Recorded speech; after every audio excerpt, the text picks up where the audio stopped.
Hi there, my name is Richard Petrie. I work with a lot of top professional sports people, a lot of top business people, and I want to cover something today which is it's an amazing little concept, little understanding that's going to help anyone achieve their goals a hell of a lot faster. So I just want you to think, has there ever been a time maybe you've set New Year's Eve goals, resolutions, and you decided you were going to achieve this goal and you found a month later you hadn't done anything for it? Or maybe you tried to lose some weight. A lot of people tried to do that, and you started on a course of trying to do it, and you found you couldn't do it. Maybe you're going to try and get fit. Maybe you're going to try and make more money, something like that. So you have a goal, and then it's almost like your habits or your old ways of thinking have stopped you achieving it. So what I'm going to show you very quickly is why that happens and what you can do about it, and this will make a massive difference in helping you achieve and get what you want to do. Okay, first off, we just need to take this look at this whiteboard, and I'm just going to take the lid off here, and I want you to imagine that your mind is like an iceberg, and there's the water, and imagine yourself, it's almost like let's say you set a goal to lose some weight, and it's like you're sitting on a top of an iceberg with a paddle in the water, and here's your goal over here, and you're trying to move in this direction in that way. But I want you to imagine what happens when you try and, let's say, lose weight. What happens if the current is drifting this way? Okay. Now, chances are ultimately you're going to move away from your target, right? So what's going on? I mean, what's this analogy, and how does it help us understand trying to achieve goals? Well, I just want you to look at. There's two parts to this iceberg here. There's the top bit up here, and just want you to imagine this is like your conscious mind, okay? And then down below, it's like your subconscious. And we all know we've got a conscious mind and a subconscious mind, but most people aren't particularly familiar with this part down below the waterline. We're all pretty well aware of this and how that operates, and most people try and convince themselves to achieve goals by using logic and reason.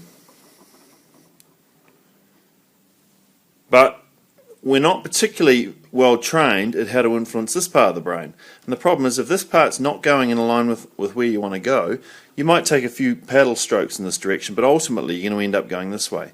So the question is, how do you communicate with the subconscious part of the mind down here? How do we get the arrows turning around and going back the other direction? Well, the secret is these two parts of the brain speak a different language. And as I said up here, this part understands logic and reason, but unfortunately if you try and speak logic and reason to this part of the brain, it won't understand. It's like speaking to a Frenchman in English. He won't understand, and he'll carry on going in the same direction he's always doing. The secret to communicating with this part of the brain is to speak the language it understands. It works on images and emotions. So there's an impact. These images have an effect on emotions, and emotions have an effect on the images. So sometimes if you've ever seen a scary movie and got scared, even though you know they're just pretending, it's not real, it's just pretending, then you'll still end up getting scared. And you might decide to turn the TV off for 10 minutes or go make a cup of tea because you're being scared, even though logically you know they're just pretending. Because this part of the brain does not understand the difference between what's real and what's imagined. So it will react as if it's really happening. Now the secret to communicating with this part of the brain is through images. Emotional images, and if you put the right emotional images in, it doesn't matter so much about the logic, but if you plant in, let's say this is us creating some images here. If you slot in the right emotional images, then you can start to redirect this part of the brain in any direction you want to. And the secret is, that's why visualization works so well. That's why meditation can work well. But if you're slotting in pictures here into this part of the brain, it'll start to reshape this and move it in any direction you want to go. Now, the problem is, most people aren't particularly good at visualization. And that's why it's really handy if you can have a tool that'll help you make it easy for you.